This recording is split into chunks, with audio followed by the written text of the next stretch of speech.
Kenyans came to the Senate to seek support for these county headquarters to be completed. It is important also to note that the Senate played a critical role and ensured that at least these funds have been released under conditional grants. So this is one of the successes that we should be talking about, because a lot of people out there sometimes do not recognize the work that the senators do. But it is imperative to know that the Committee of Finance, led by the able chair, Captain Ali Roba, was able to bring all these players together, brought in Treasury, brought in the intergovernmental agencies, brought in the Council of Governors, and ensured that the money which was supposed to have been released to county governments by Treasury has been released, and these projects do not continue stalling. One of my biggest pet peeves, Madam Speaker, is that every time we pass budgets, we allocate funds, those funds are never released. So by the time a project is being done, the cost of doing that project has already changed. You know, something that you had budgeted to build with about 1.8 billion shillings end up costing about 3 billion shillings. Just because of dilly-dallying.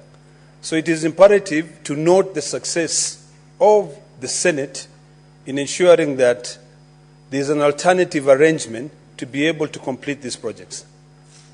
I hope that we can be able to do this, to let this cut across all projects which are either co-funded by the county governments and the national governments.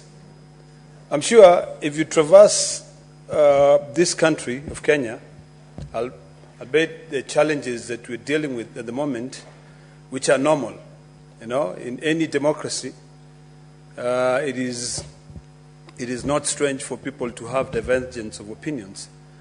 You will find projects, particularly being done by this current administration.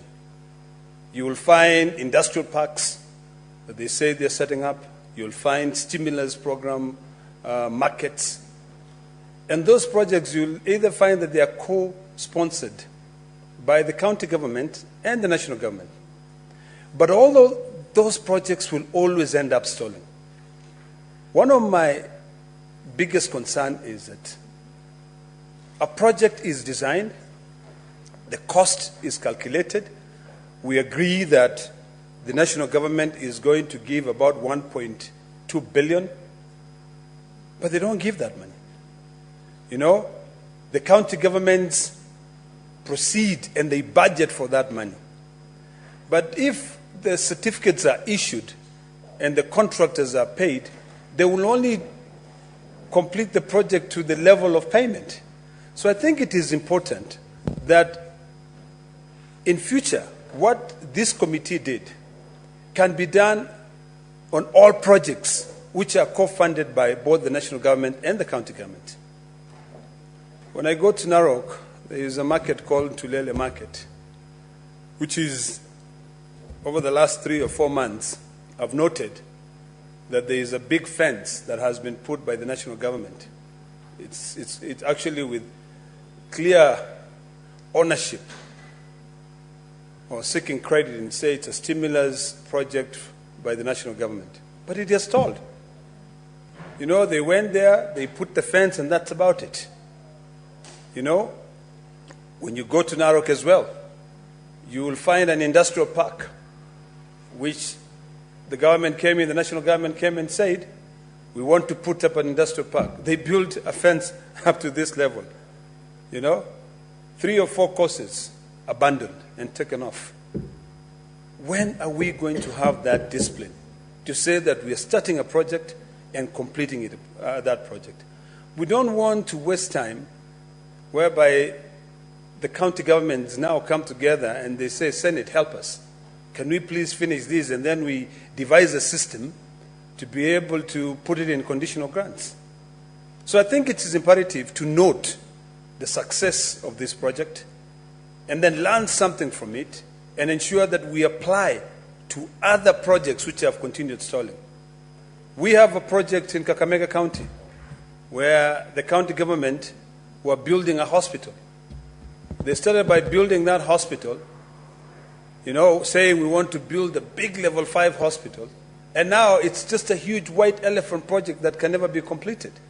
And now it gets to a point where they say, we want to hand this over to the national government, for the national government to be able to do it. Why? Honestly, why should we be doing that? Where is this money that is kept aside somewhere by the national government to be able to handle all the failed projects? Why don't we not prioritize? Currently, we are talking about bringing discipline into this country, fiscal discipline. We're trying to make sure that we better services for Kenyans. The fight out there, Governor, Senator Mandago, it is not that the Gen Z wants to be president, or they want to be senators, or they want to be cabinet secretaries. What they're saying is that we want services, provided to us. We want roads built for us. There's no point of us saying that we have billions and billions of shillings, yet we cannot finish even a single project. I think this is a wake-up call. And although we are commending on a project that has already taken off, the train has already left the station, and all these people have already agreed, my hope is that if at all in any of those 5 counties, those headquarters are not completed, at least when we come and discuss this here in the Senate, under conditional grants, we can then be able to allocate more funds, because what the county governments have done and what the Senate Committee on Finance has done is something that really should be commended. And I commend the chair for having taken the initiative. And then I think next time, because I do sit with the chair, I believe, and also with the vice chair at the House Business, we can try and speed up this report so that we don't come and talk about projects that have already been completed. Now, finally, as I wrap up, now that we seem to be trying to make sense and to have things work in this country, because, this country is greater than all of us. We are all like a passing cloud. All of us will just come, go, die, and we're forgotten. I think it's about time that we rethink about everything, all the policies, how we do things, and we have sort of like the future at a glance. In everything we do, we ask ourselves, do we want to leave this country a better place than we found it, or do we just want to line our pockets, and only worry about ourselves? It's imperative that we think about the SDGs, particularly SDG number 16, which talks about accountability, and it is very current, Madam Speaker. All these things that are happening today, people are concerned about equality, they are concerned about accessibility of services, they are concerned about good laws. When we draft these laws, let us draft laws that will be able to assist this country, be able to stand strong. We have a big challenge. But at the moment, I want to call upon every Kenyan to really think of solutions, but not always just think of, lamenting. It is good to lament, but if you lament and you give a solution, it will eventually end up helping us. As we grapple with the new Kenya, I hope that all of us can be able to give reason a chance, that we can be able to not only talk about the top, but also go down and deal with the issues of counties. There's a lot of misappropriation of funds in counties. A lot of misappropriations of funds in counties. It is about time, Madam Speaker, that we realign our own existing resources. We build our own economies. We have got perfect examples. Look at a country like Burkina Faso, Madam Speaker. Burkina Faso, currently, the major industry that you have in Burkina Faso is simply peanuts productions, njugu karanga. And the current leadership of that country is really changing things. You know, these appellants sometimes does not really help build an economy. So since we have been given an opportunity to serve, at the time when we are serving this country, let us remember that it will be Kenya will always stand. Kenya will always be there. So whatever we do it to better the services. I hope that the Chair of Finance can now look at all these other projects, the industrial parks, which are co-shared by the national government and the county governments. In Narok, we had one where KCC was given land to be able to build a plant. Apart from the time when they came there to do the handover, nothing has ever been done. We are now going into another financial year. I think it's also imperative, Madam Speaker, that the Chair of Finance looks at budgets of each and every county government to see whether those budgets are carried forward, you know, or at least those projects are completed. Madam Speaker, in conclusion, we had a motion that we passed in this House. And even though we don't have an implementation committee, I hope that we can, as senators elected, can be able now to go through and see if the control of budget, if Treasury, and if the county government received the motion, the resolution of this House, and implemented in terms of pending bills.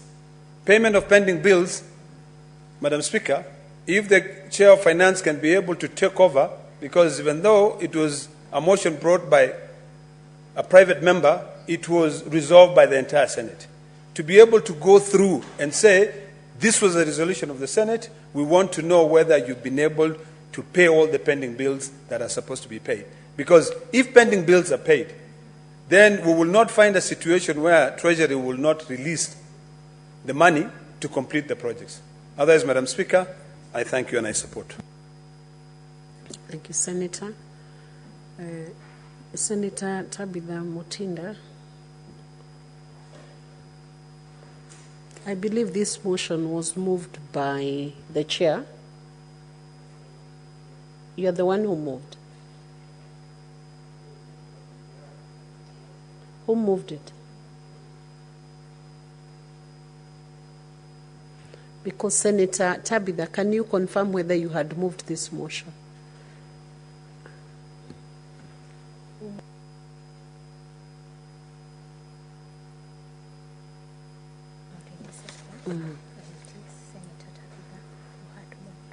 It was Senator Tabitha who had moved on behalf of the chair, so I'll have Senator Peris Tobiko to proceed.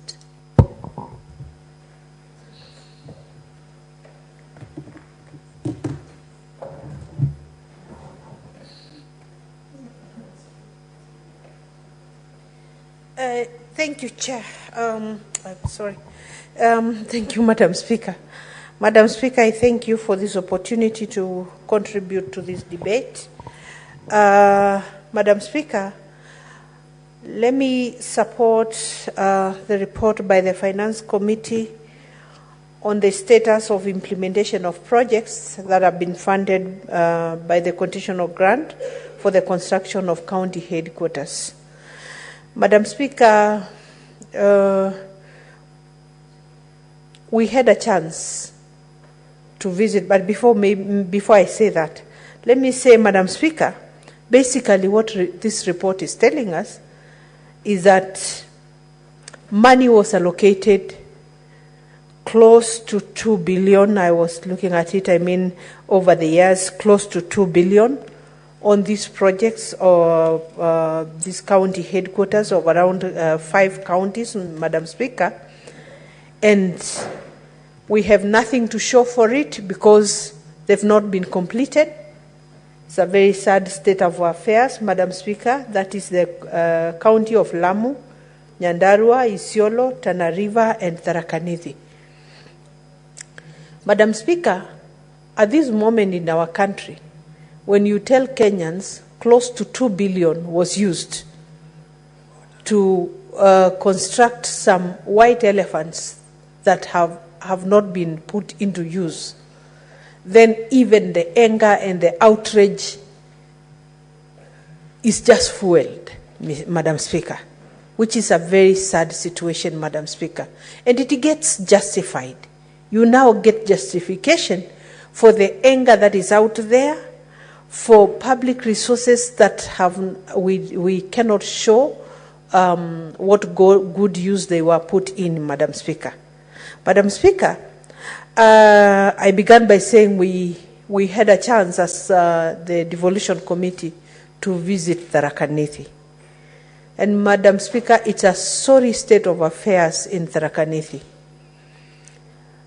The county headquarters have not even started, apart from digging off the foundation. The county assembly headquarters, the building for the county government is also not completed, Madam Speaker.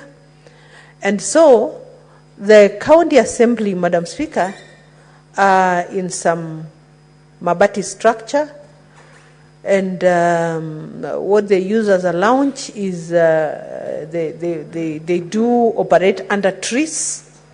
It's a very sad affair, Madam Speaker, very shameful and unfortunate, Madam Speaker.